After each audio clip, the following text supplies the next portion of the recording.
This is Robert Arcus. And Yair Salon, and we're going to be discussing The Navigator, which was released on October 13th, 1924. This was Keaton's fourth feature-length comedy after his great run of shorts from the early 20s, and probably one of the more significant entries in his body of work. This was his most successful feature up till that point, and broke box office records when it premiered at the Capitol Theater in New York. And the technical director, Fred Gabori, is probably most responsible for this film actually getting made while he was working on the Frank Lloyd picture, The Seahawk, and scouting around for, I think it was 4-mast vessels to redress for that film. He came upon the Buford, which is the ocean liner, and found out that it was available. Keaton's staff of writers, that they just came off Sherlock Jr., which got mixed reviews, and they had something of a writing block, and where were they going to go next, and they didn't have any ideas for the next project when the ocean liner basically fell in their lap, and Joe Skank ended up renting it for $25,000. They just wrote this whole film around this prop. It just started with the Buford, and they went from there. Yeah, so how did they get Buster and the girl onto the boat? They figured they contrived this dramatic story. Oh, this actor here is Clarence Burton, who you see as a heavy in a lot of early serials. I think he started in 1913 at Lubin Company, and he's working at Universal in Westerns. He was in the Hazards of Helen serial for Calum in 1916, and he also has a credit. He's in the cast list of Crazy to Marry, which is one of the Arbuckle features that was banned. He shows up in a lot of the Cecil B. DeMille films. Godless Girl. Yeah. And so this is a set built right on the shore of Catalina. Yeah. And there's a great still, I think, in John Bankston's book, Silent Echoes, where, because they didn't have back screens in 1924. And so Frederick Vroom, Keaton fans should recognize him from The General, as he plays the Southern general who at first decides not to enlist Buster because he'd be more valuable as an engineer to the South. And later in the film, he's the one who promotes Buster to lieutenant. Oh, that's right, yeah. Right. And this title card here, Every Family Tree Must Have Its Sap, with Keaton playing this kind of ineffectual rich boy who can't do anything for himself. And I see this as a reference to The Saphead, which was his first feature, where he plays this Bertie the Lamb, who's another one of these rich kids who can't do anything. Right, pampered, self-interested, and everything done for him. Right. And Harold Lloyd had this kind of similar type of characterization in things like Why Worry and For Heaven's Sake, where he plays a different kind of sort of spoiled rich guy. So it was definitely something that Keaton would also do in Battling Butler. Right, just doing frivolous, self-interested things. And such as this, where he gets the notion in his head to get married by seeing a happy couple outside, and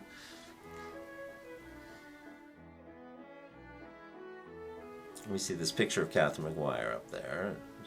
Have to assume that's his girlfriend.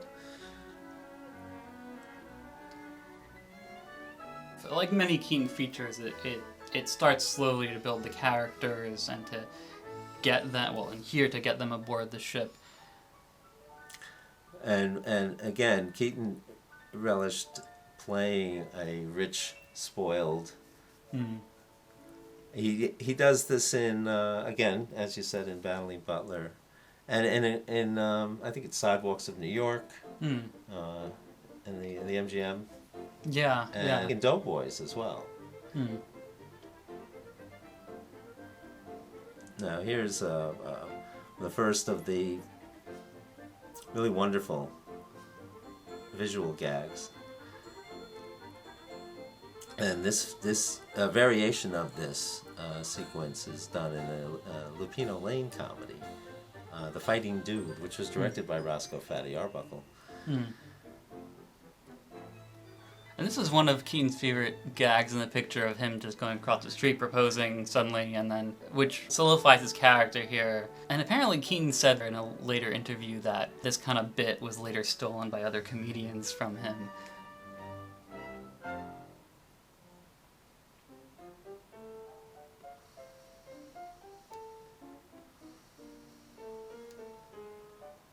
Now he walks out, and we get the this great kind of reversal of the other shot of him walking back to his house. And this always gets a laugh in the theater. Mm.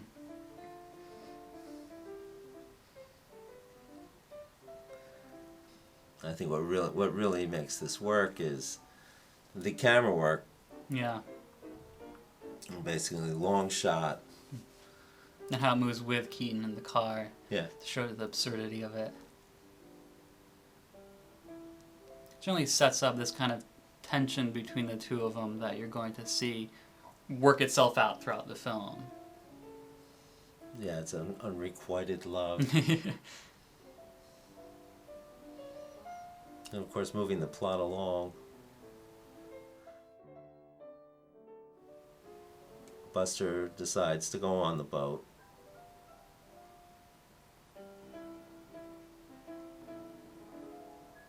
You see these kinds of sort of first real setup in a lot of the features, as I was saying. In something like Our Hospitality, you also get the kind of serious opening and then setting of that film.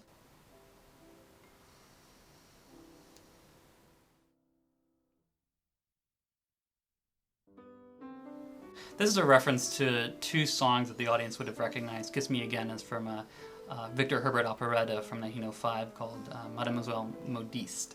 And then the other song is this kind of sad ballad from the 1860s, just showing the contrast between these two songs to reflect his relationship with Catherine here. Yeah, it's definitely lost on a modern audience. Yeah, and it's not the only musical reference we'll see in the film.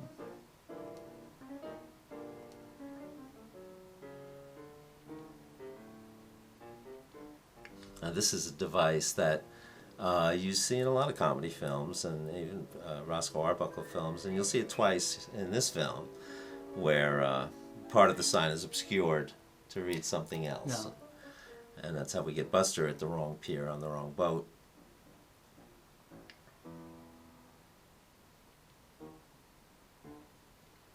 I mean, it's really a brilliant opening just to get them into that situation as soon as possible. You know, a little far-fetched, but it's still played seriously enough that you buy it. Right, and Donald Crisp was hired to direct these more dramatic scenes so that they weren't typical comedy over the top. Mm-hmm. They were supposed to lend themselves to be more believable, although they do appear today as like a potboiler or a serial of the day. And right, but it wasn't played for parody. I mean, it was played exactly. seriously with a kind of, as you're saying, like a potboiler. But it wasn't sort of too hammy or anything. Yeah, when Keaton went into features, he wanted to throw out, what he said, cartoon gags and story was the most important thing. So that the audience would take seriously what's happening and be invested in these characters, and the laughs would be that much greater. Yeah. But ultimately, from interviews, we see that Donald Crisp was more interested in the comedy. Yeah, as Keaton said, he turned gag man overnight. Right. I think he even used the word annoying. But and then Buster felt that he had to reshoot some of those scenes. Yeah, with Crisp. Yeah, and a couple of them coming up later with the cannibal sequences. So now we've got the two of them on the boat, and it's being set adrift.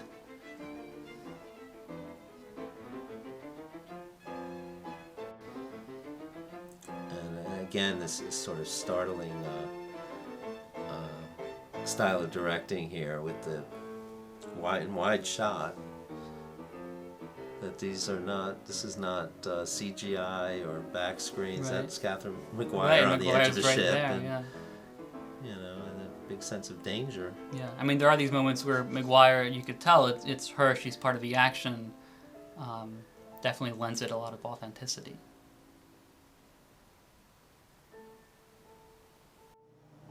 The ocean liner at the center of this film, the Buford, has a rather fascinating history.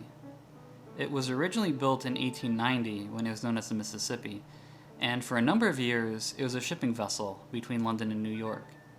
The U.S. Army purchased the ship in 1898 and remade it as an Army transport vessel, using it during the Spanish-American War. It was around this time that it was rechristened the USAT Buford, after the Union General John T. Buford, a hero of the Battle of Gettysburg. And for the next few years, it would transport troops between the United States and the Pacific, sailing to Japan, Guam, and the Philippines. So in a sense, the fictional route that will be taken by the liner in the Navigator is not too far off from its own history. The Buford would then have a role in many of the U.S. Army's major operations of the time, including relief efforts after the San Francisco earthquake of 1906, and also served throughout World War I. The period following the war sees the most infamous chapter in the Buford's history. In 1919, the Buford was used to deport from the United States what the New York Times then called men and women of extreme radical tendencies. This was during the period of the Palmer raids, which saw many political radicals targeted and arrested in the U.S. during the aftermath of World War I. In late December 1919, the Buford deported 249 people, among them prominent anarchist activists Emma Goldman and Alexander Berkman. All of this got significant coverage in the press, who referred to the liner as the Red Ark, or the Soviet Ark. After serving the U.S. military for a few more years, the Buford was sold to the Alaskan Siberian Navigation Company in 1923. Now there's an interesting portrait of the Buford at the time just before Keaton used it in the Navigator that was written by E.B. White, the author of Charlotte's Web, Stuart Little, and many essays for The New Yorker. In the summer of 1923, White was aboard the Buford in her voyage from Seattle to Alaska, and in his later essay, The Years of Wonder, he calls the vessel a fine little ship. She was deep, was not overburdened with superstructure, and had a wide, clear main deck. White would then go on to talk about how the ship's owners ran into financial troubles, which certainly explains their willingness to give the liner over to Keaton and his crew. Here's a great series of shots. Right. Well, it looks as if they're really, by Catherine McGuire's face, having a lot of fun, because I can't tell if she's laughing or crying here as she passes the camera. As you see her getting close to the camera, you can see the expression on her face. And it's just so well timed. And in James Agee's famous article from 1949 of comedy's greatest era, where he holds this up to compare with a contemporary film, The Pale Face with Bob Hope. Mm-hmm. Not putting down that film, just laments that that's the best they have at the time. Right. Similar sequence of just missing the other person they're looking for.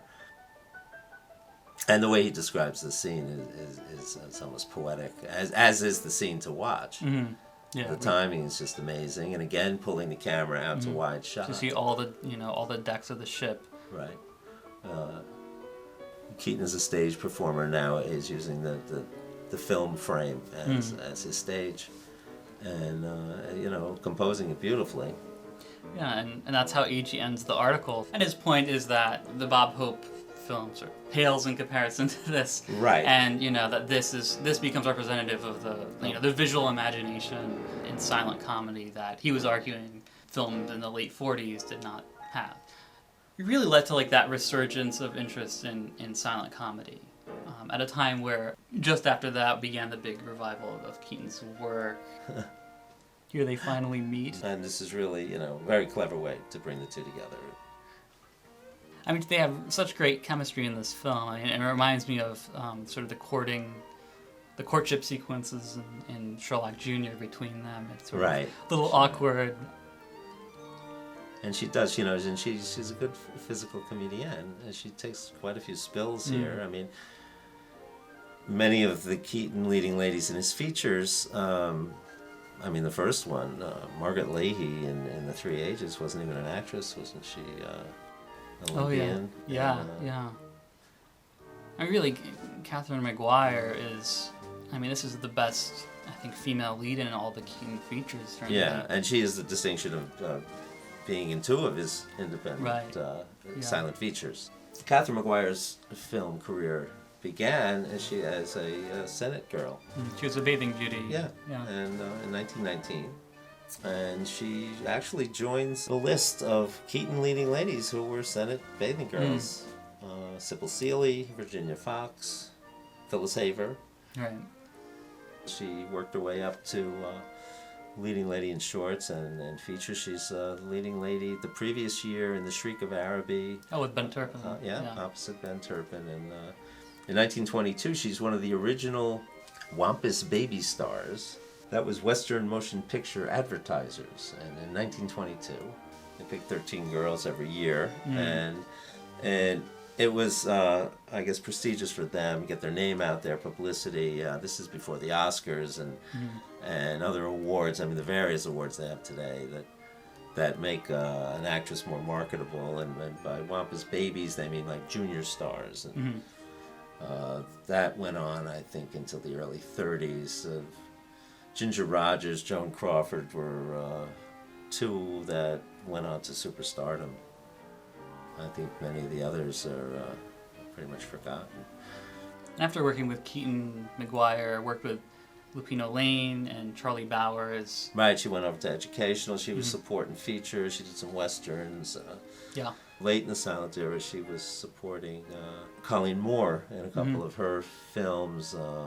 In Naughty But Nice. In Lilac Time, she plays Gary Cooper's fiancée, who's Colleen Moore's rival. And now you have these two spoiled rich kids who have to fend for themselves here, all alone. It's like the blind leading the blind. The whole situation is funny, yeah. How to cook for two in a galley where it's built to cook for, hundreds. Yeah. A lot of the gags here are going to be about, the size of the ship, the size here, preparing food for just two people. Right, the incongruity. I mean, there is a kind of quality of it being this dead ship with just two people, and it's sort of a bare bones ship, right, in this film, and that's sort of true to life in terms of the Buford at this period, because as White was saying when he's writing this about the period just before this film was made, that once the Buford was bought from the government, it was bought on an installment plan, and the owners who bought the ship never actually completed the payments, and by 1925, not long after this film was released, it was being referred to in the San Francisco Chronicle as the hard luck ship Buford, that it was this by that point, the ship that was like losing money and the owners couldn't pay for it. And eventually, White says that not only did the owners never complete their payments, they never fully completed the reconversion of the ship. And really, seeing this in the Navigator, that's the Buford's last hurrah. By 1929, it was just completely scrapped in Japan. Wow, yeah, well, and it's remarkable how they dressed this ship up. Apparently, it was in disrepair. They came and painted it, and... Yeah, I mean, by this point, the Buford was definitely past its prime. As a matter of fact, Keaton moved in. They got the crew. Well, how long was it? Like 10 weeks or so they were on board, yeah. And really, the publicity in that period really trumpeted the fact that they used this massive prop. I mean, they in fact said in all these press releases that it was the largest prop used in motion pictures.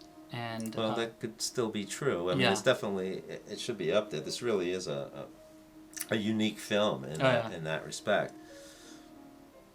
And again, in the general, using a locomotive.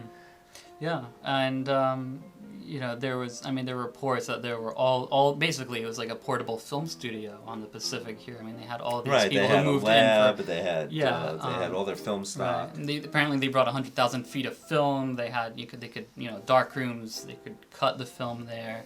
They had generators to light up certain scenes, and it was definitely a massive undertaking. And in a sense, it does, coming a few years before The General, you could definitely see the trajectory there. Right. It may have even been one of the reasons for The General being made.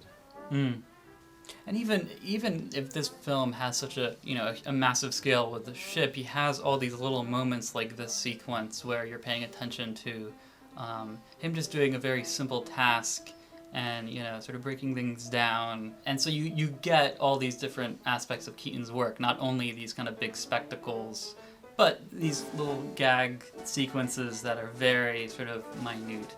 Things that Buster's, even until the end of his career, just doing little personal things with props. And both with Keaton and with Catherine McGuire too.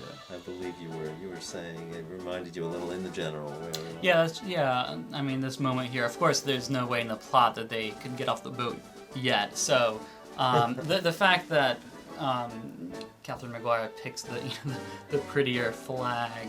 It reminds me of this moment with Marion Mack in The General, where she picks the nicest looking piece of wood to throw in there. Right.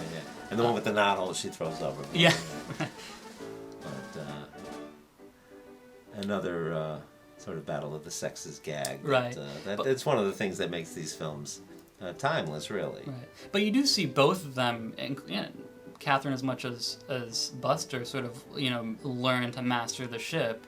You know, and toward the end she does help him out, and she's not simply playing this ditzy woman. Unlike Marion Mack. Right. This brings us to another, just a remarkable scene, and also a good example of how Buster is fearless, I think, because they're obviously up above the ship. Whether they have a platform below him right here, I don't know. Later in the film, I mean, you see that he thinks nothing of just diving from the deck into the water. I mean, it's not simply the physical prowess, and the courage, but just the way he shoots it. Right, and the way he performs it. Oh, sure, yeah. Because you can repeated viewings. The first viewing, and it's always going to be the surprises of some of the gags. But there's so many of these films and performers.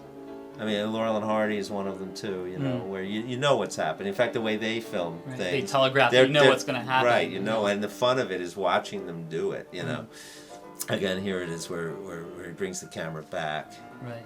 Again, it's sort of a gag of size. This shot showing a little boat and this huge ship. The absurdity of it. The fact that there's no faking that they're actually using the steamship.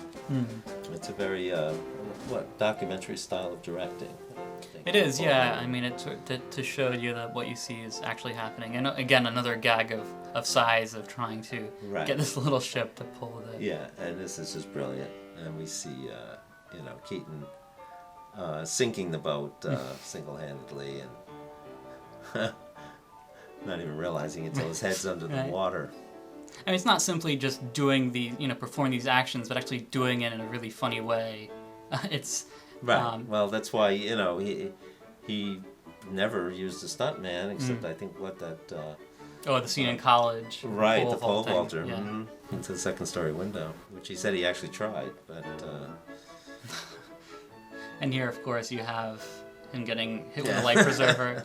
There actually was a funny sort of promotional thing when this film was released. Apparently, they had a giveaway of free lifesaver candies because obviously it was this nautical film, and they gave away lifesaver candies. Apparently, like 500,000 of them at least to audiences going to see this. And it actually ended up being this kind of promotional device used by studios and theaters from then on for certain for certain shows, certain films. See the Navigator. It said that on the envelopes they're given these free candies. They really promoted this film just using the ship and the nautical theme quite extensively. Well, this was the mass media at the time.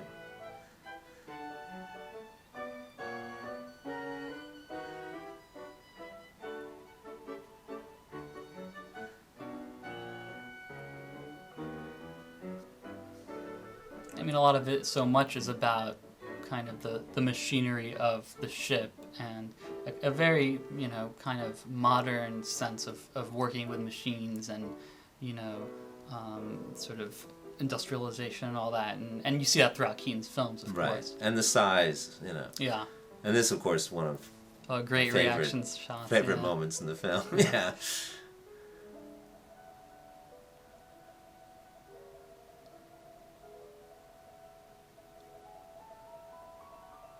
And of course, we come up to this scene, which is reminiscent of what would be a celebrated routine in his last silent film, Spite Marriage, of putting the wife to bed. Right. In that film, she was like she was drunk, and you had to put her to bed, and this was kind of an embryonic version of that. And he would do this kind of routine until the end of his career. Yeah. I think with Eleanor on Yeah, stage. into the 60s, yeah. Yeah, he would take a bunch of those routines and bring them to his television appearances and stage appearances. And working with props, he's just a master. Oh, yeah. Now, this film, as you were saying, has turned out to be his most successful film Up till that point, and really only one other independent feature, Battling Butler. Outgrossed it. Yeah. So But this would remain one of Buster's favorite films. yeah. I think next After to the General, right? yeah. And yeah, certainly that he, considered it up there, and actually it was one of the more readily available Keaton features. Right. Well, yeah, Museum of Modern Art had it, and remarkably, I guess one of the sailors that when they found these uniforms had a flat hat and slap shoes. So Rollo becomes Buster, but it's still Rollo. And yeah. No, it's great how Keaton sort of retains his persona throughout these films, whether he's, this kind of spoiled rich kid or... Right, he's still Buster. Yeah. And that's Donald Crisp, or a portrait of him as the sea captain on that picture. And he had just a remarkable career as an actor, and he's in just an amazing array of landmark films. From Musketeers of Pig Alley to Birth of a Nation, Intolerance, and I think his first great role in Broken Blossoms. Yeah. And he was also assistant director for Griffith for a time. The year after this, he directed Don Q. Son of Zorro for Douglas Fairbanks, as well as being the villain, Don Sebastian. And he does have that menacing look. But again, a remarkable career. He was working at Warner's in the 30s. He's James Cagney's manager in City for Conquest. And he was in How Green Was My Valley. Right, won an Oscar for that. Supporting the John actor. Ford film. Ended up doing Disney films until he's in Pollyanna. His last film is Spencer's Mountain. Fred Gabori's work for The Seahawk, which made this whole film possible by chance. And the remake, Donald Crisp's in the remake with Errol Flynn, 1940. It was 6 Degrees of Donald Crisp. It was my understanding that they had used some of the footage. Some of the B-roll footage from the 1924 was lifted, and Warner's owned the footage. Because it was First National Picture, and but watching the two, I don't see it. But I have seen many of the rushes, and it's very possible they integrated it in.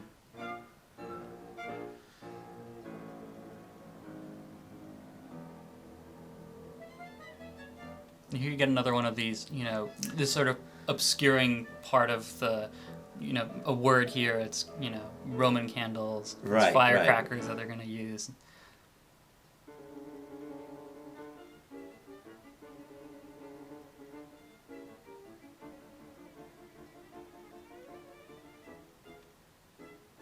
We see a lot of these gags in the Haunted House. Oh, sure, yeah. Keaton two-reeler, and we're going to get into a series of these kind of horror comedy gags.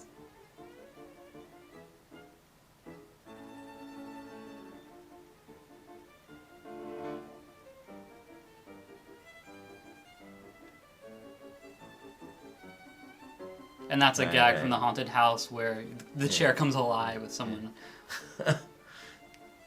And of course the timing. He's got the ship rolling now, which is with the big ocean liner probably impossible to do. So they actually did that by manipulating the camera. Yeah. And here we have another musical reference, Asleep in the Deep. There's so many references to this song in these kind of like nautical comedies, but there was actually cartoons as well. Oh yeah, it's actually a promotion with Victor at the time where exhibitors could get one of the Victrola machines to play this song during the film and put other kinds of seafaring songs or records on the windows of the theaters. Right. These kind of promotional tie-ins. Another example of product placement. Yeah.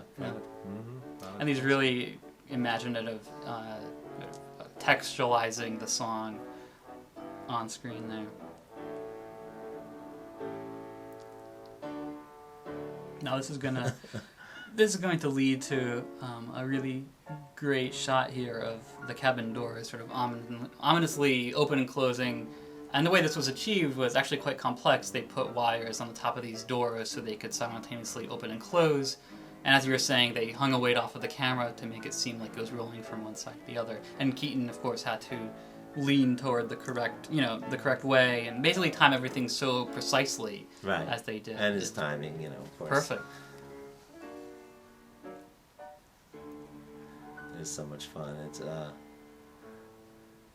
And really this whole sequence with the lighting and really quite evocative, the way this part of the film.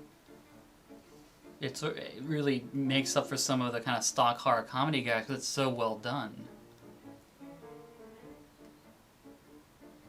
Well, this was held up as a masterpiece, I think, even from its success. Right. At the time, I mean, it was not only a box office hit, but critics gave it great notices, and it was really held up as the Buster Keaton film, and certainly put him in the ranks of Chaplin and Lloyd for that. Right. This was the film that elevated it up to the big three. Mm. And again, a typical leading lady is another prop here. Right. And but yet she has this kind of personality there that I think contributes a lot more than if she was simply just used as another person. I mean, there's it's definitely a character. Yeah. Certainly more than most of Buster's leading ladies, who are usually just a goal for him to attain. Yeah, I mean they're on-screen partners. This is really Exhibit A of a counter-argument against the idea that Keaton's leading ladies were used as props. Right. Because even though you have these scenes with her where maybe she's a little helpless, but there's definitely a kind of three-dimensional character behind it. And the other one would be maybe Phyllis Haver did a lot of business in. Oh yeah, sure, yeah. In The Lunatic, and that's another one where it's almost like just the two of them in the picture. Yeah, that's right. So certainly, Catherine Maguire has a lot of screen time and gets the opportunity to do these little bits of business too, alongside Keaton.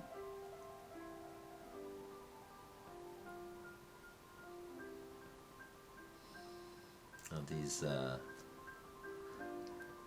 lot of water in this film. Oh, sure. The interesting thing coming up now is the card sequence here, where you see the water fall from her hat right onto the cards. He brought this routine. Well, you see, I think he taught it to Donald O'Connor for the Buster Keaton story. Mm-hmm. Who does a little more milking of the gag, but Buster himself, two of TV appearances that I've seen, one on the Rosemary Clooney show, and another was an appearance on Ed Sullivan's. I think it was Toast of the Town. Still, I think it was called that in the 50s. Cup of coffee, a sandwich, and you type of sketch, where he sits down and ends up spilling milk all over his cards, and you can tell it's Buster's hands even because of the missing joint on his.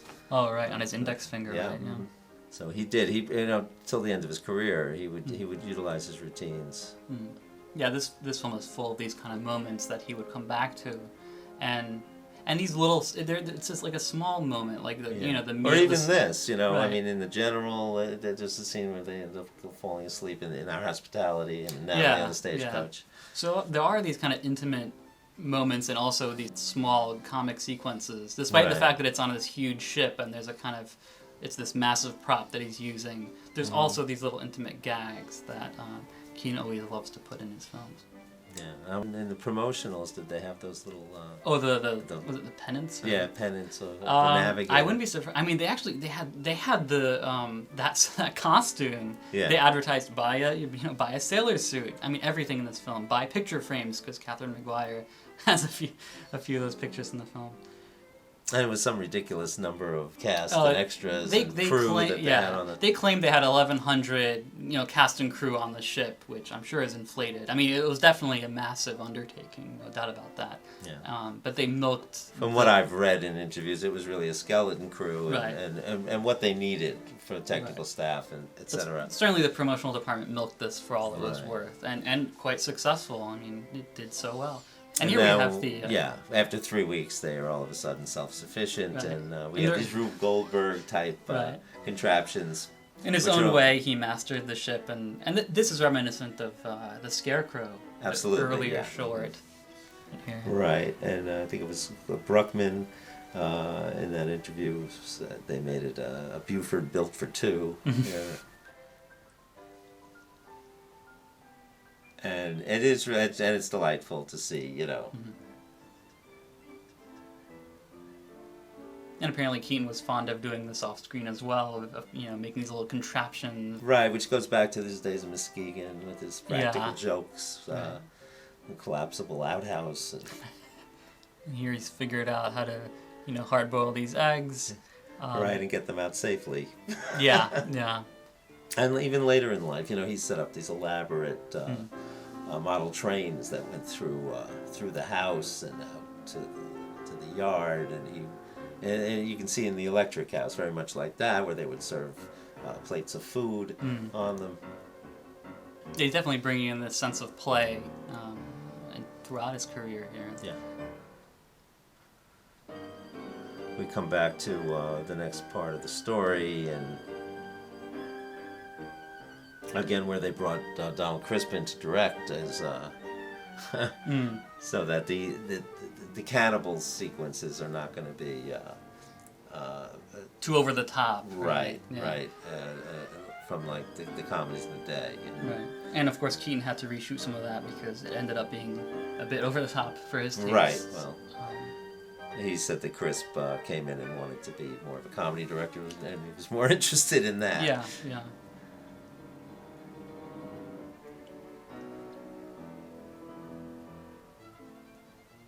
So here we see what will eventually lead to the climax of the film. I mean, the writers needed to come up with some kind of conflict, some kind of action sequence near Right. the end, and of course this was it. First, of course, Keaton has to figure out how to fix the ship. Right, which, a few weeks prior, he couldn't bathe himself. He was- That's right.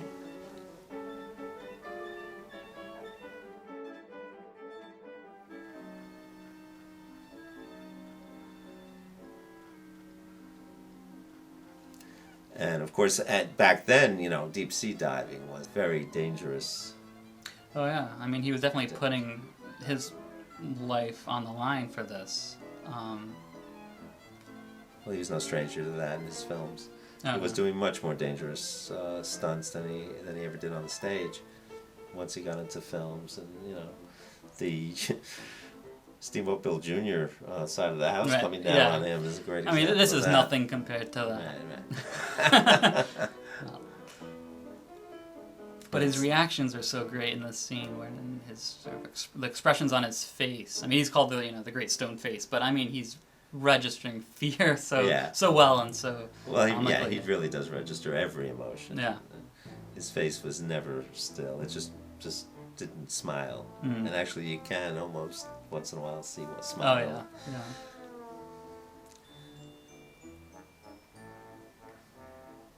yeah. Of this getting him equipped, Right. these weights and. I mean, the level of detail in this film is great. Not only do you see him actually doing everything, but he takes you step by step what the character is doing to get ready for this, and he always inserts little bits of business here. Yeah. That sometimes they just pay off later, and you don't really expect them. Exactly. And Keaton was always a stickler for that too, for the detail. Have to be so authentic it hurts. That's what he Right, said about right. the general, and the same is very much true here.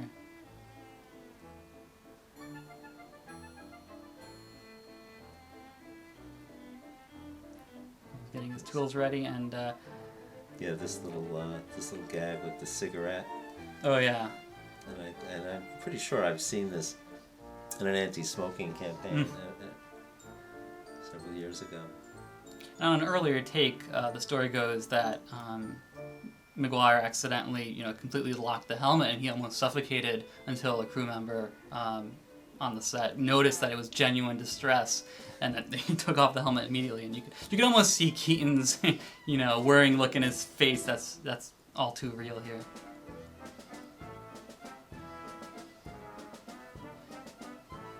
But seeing him in the diving outfit, it's worthwhile to note that there's a great letter by Salvador Dali to Federico Garcia Lorca where in the summer of 25, he sees the publicity photograph of the famous picture of Keaton in a diving suit with his pork pie hat on top of the helmet.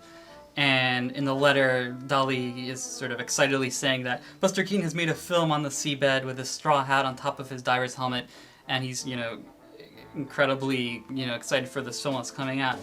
Dali would actually include a photo from the Navigator in a collage he made around that time called The Marriage of Buster Keaton. So although we might think of like Sherlock Jr. as Keaton's most surreal work, it really seemed like the avant-garde in Europe really gravitated toward the Navigator.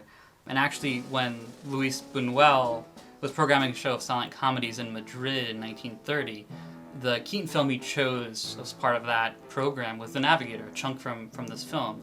And he actually said that there's more surrealism in something like The Navigator than in like the films of Man Ray. So He was definitely a huge Keaton fan.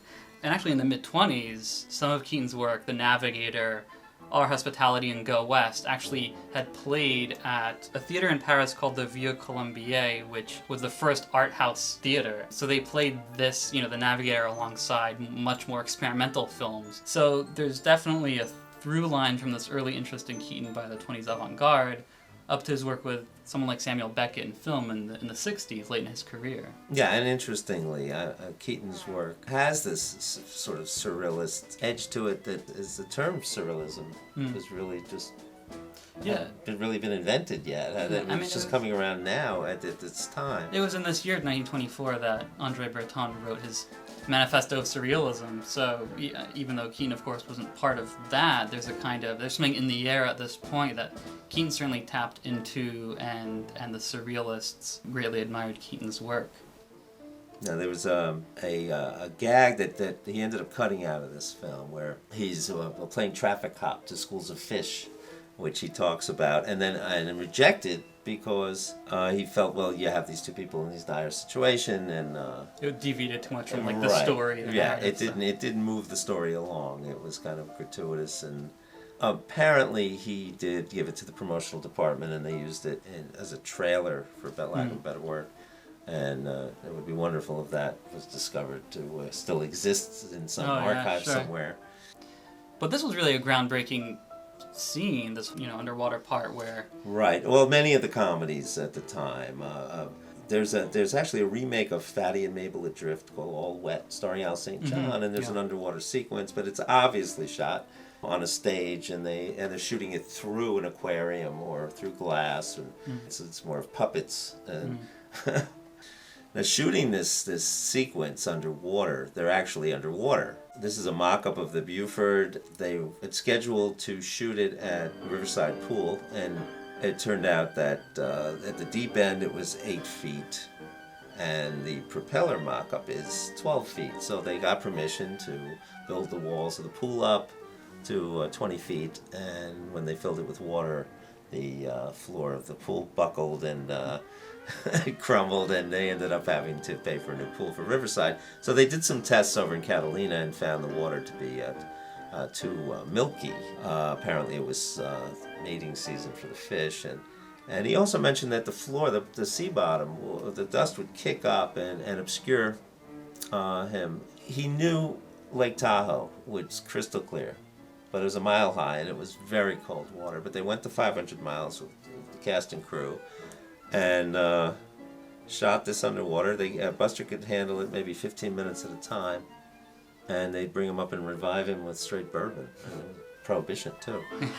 And the cameramen, too. They brought a box down. They had to keep it temperature controlled inside. They packed it with ice. So the cameras wouldn't fog up. Well, yeah, the glass and the box wouldn't fog. And actually, Buster said the thing must have weighed almost a ton.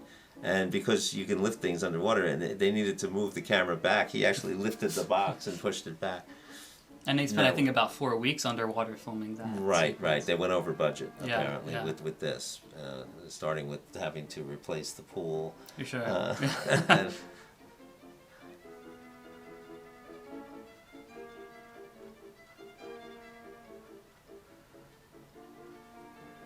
so now, these are scenes here now. We put Buster into a dire situation, obviously, and Catherine's being captured.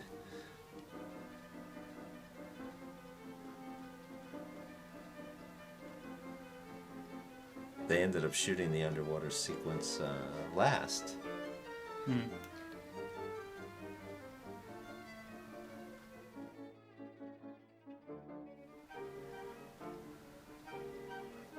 According to one or two of the interviews I read, Crisp showed up to work one morning and Buster said, we're done. And that was it. And they weren't, and they went up because they didn't really need. The only people that could go under the water were the cameraman and Buster, and they didn't need the whole crew up there.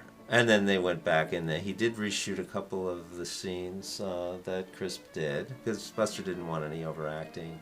Right, that beginning scene with the spies. I'm guessing that was one of the... Right. It was, one of them. I don't think that where they built that set on the coast, where you could see the ship behind them, that probably would have been too costly, and it really didn't matter.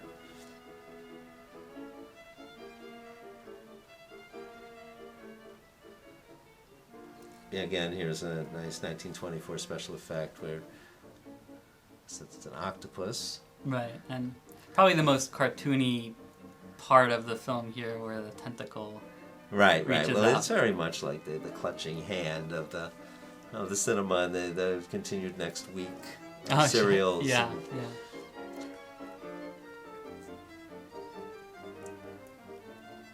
And there's a kind of like eeriness to the underwater sequences. Well, there of is. Keaton moving sort of slowly, and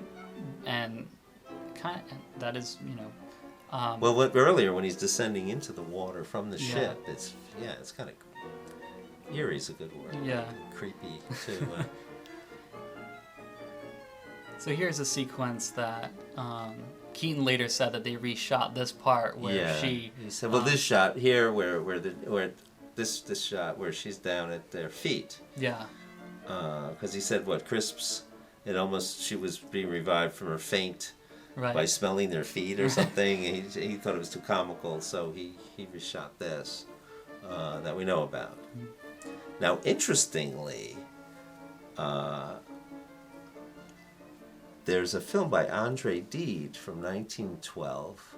The French comedian. The French comedian. His character was, if I'm pronouncing it correctly, Poirot. And it's Poirot and Mission Scientifique. Pardon my French. About a scientist who gets in a shipwreck and he dons a diving suit. He's under the water. He fights a shark and then walks ashore exactly like this and scares some ferocious natives. And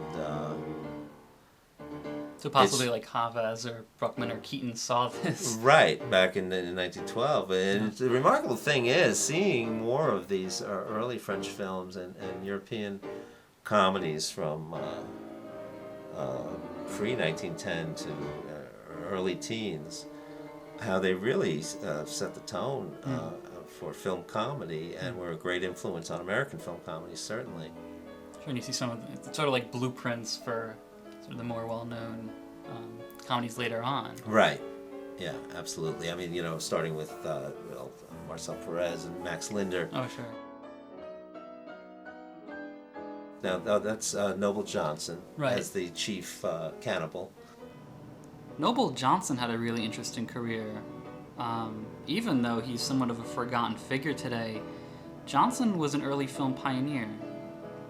His acting career began in the 1910s, and he would become among the most active African-American actors working in Hollywood at the time. He was also the president and principal star of the Lincoln Motion Picture Company, which he founded in 1915. Lincoln was a short-lived independent company that produced what were called race films films made for African American audiences during the era of segregation, with Lincoln specializing in uplifting dramas.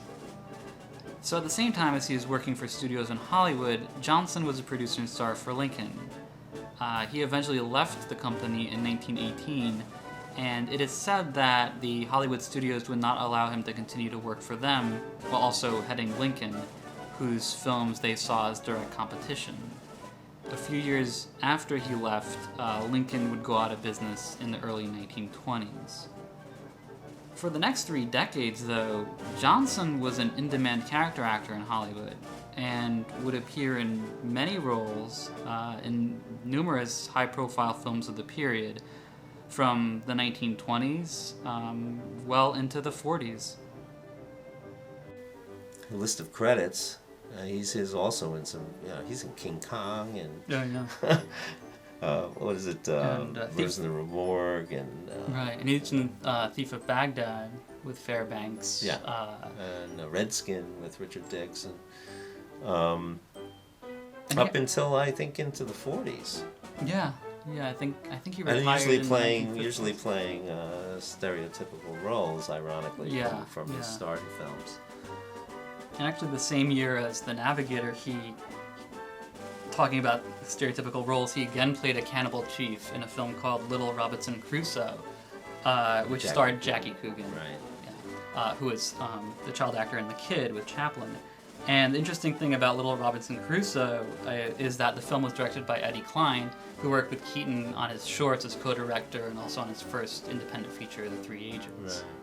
Right. Now this gag here it reminds me of The Lunatic, where he has his hip boots are filled with water. And it's kind of a tribute to Keaton's strength, that he can carry all the suit filled with water. And earlier on, when they get to the ship and he kind of guts the the costume. Of course, her taking the helmet off makes him sink almost immediately because of the buoyancy of the suit. I think Woody Allen lifted a variation on that in Sleeper. Oh yeah, that's right. But yeah, you do see him taking a lot of these kind of gag ideas from his earlier shorts, but integrating them within kind of the demands of the feature film, so that they're not these kind of isolated gags, but they all work towards the narrative, the story, and as we were saying earlier, that they don't sort of deviate from that. So it's really... Exactly, and as far as even borrowing gags or doing routines, I mean, it was done really all the time and accepted if you could make it your own and maybe top it or make it better or a variable. I mean, you see it all the time, and certainly in silent comedy. And now they're going to scramble to fight off the natives. Yeah.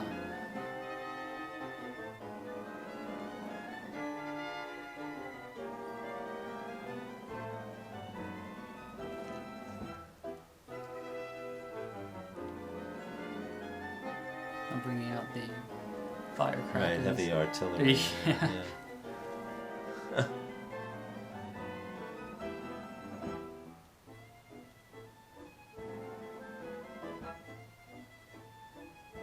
Now they have to take everything they've learned, by being aboard the ship for a few weeks and fight back. It's, you have a lot of these Keaton films where it's just like a learning process for the character as he sort of comically manipulates these objects. And here it's this kind of spectacular battle. Apparently, it was said he used these hundreds of extras. I don't know if it's quite that many people, but certainly it's an impressive action sequence here. And as you see, Catherine's right in the middle. Mm-hmm. Oh, it's just fun to watch Buster, Yeah. See, we both stop talking so that we can see some of our favorite scenes.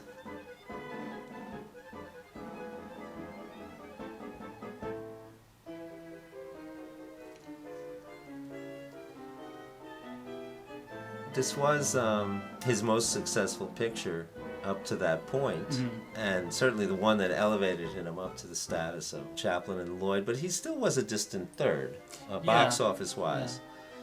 Actually, Lloyd had a film released just a couple of weeks later, Hot Water, which is not one of his better 20s features. And it made, it still made considerably more than this film, though The Navigator was Keaton's, big box office success of 1924. Certainly The Navigator did much better than Sherlock Jr., which seems to sort of overshadow it in recent years. But you could see why people were drawn to this film. I mean, it had some of that, it had this romantic byplay between the two of them to some degree, and also this great action sequence. It was definitely a crowd pleaser. And it still is. Oh, sure, yeah.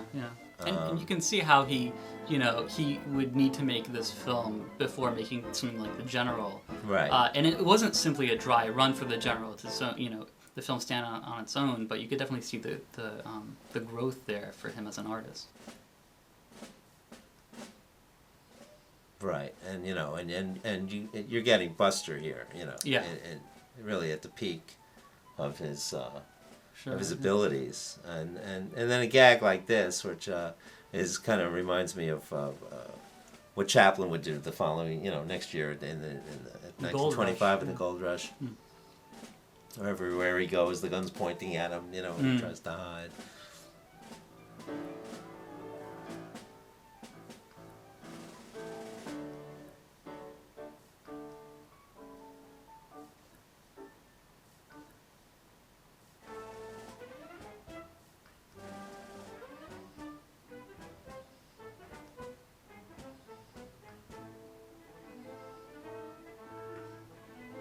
And Keaton, you don't know how he even survives the production of his own comedies in some cases.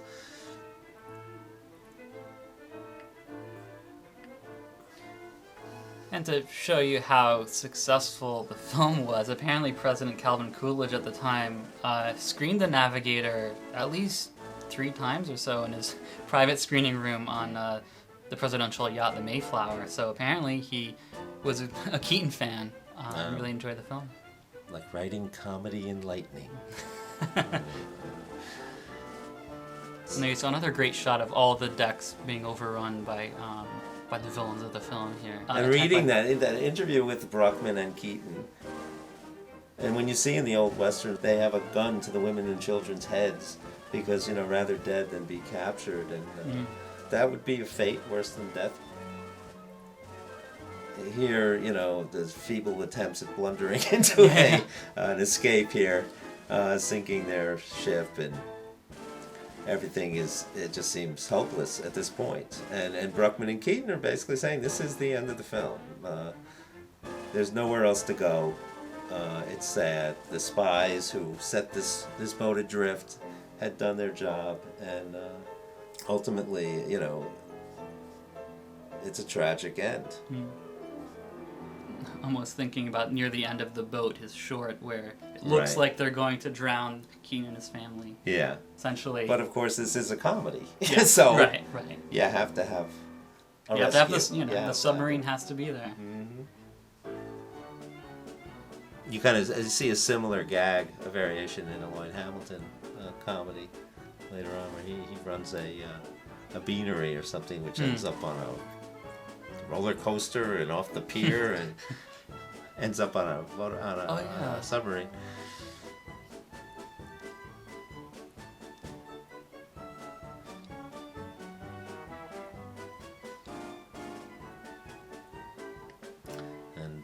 And so these two fellows, the one in the uniform, he's in Daydreams. He plays a police officer, one of the prominent ones, chasing Buster. Yeah, and the guy manning the ship is Johnny Sinclair in the middle of the frame, who actually had saved W.C. Fields' life on the set of Two Flaming Youths and would double for him as a stunt double. Yeah, he takes a nice shave in the barber shop. He was working for Arbuckle on the Al St. John comedies. Yeah. Probably this year. Oh, yeah. And this is reminiscent of another scene in the boat where you see the boat doing a 360. Right, exactly. And writer Gene Happ is making a Cameo appearance. Right, I Yeah. think he's also in The Goat.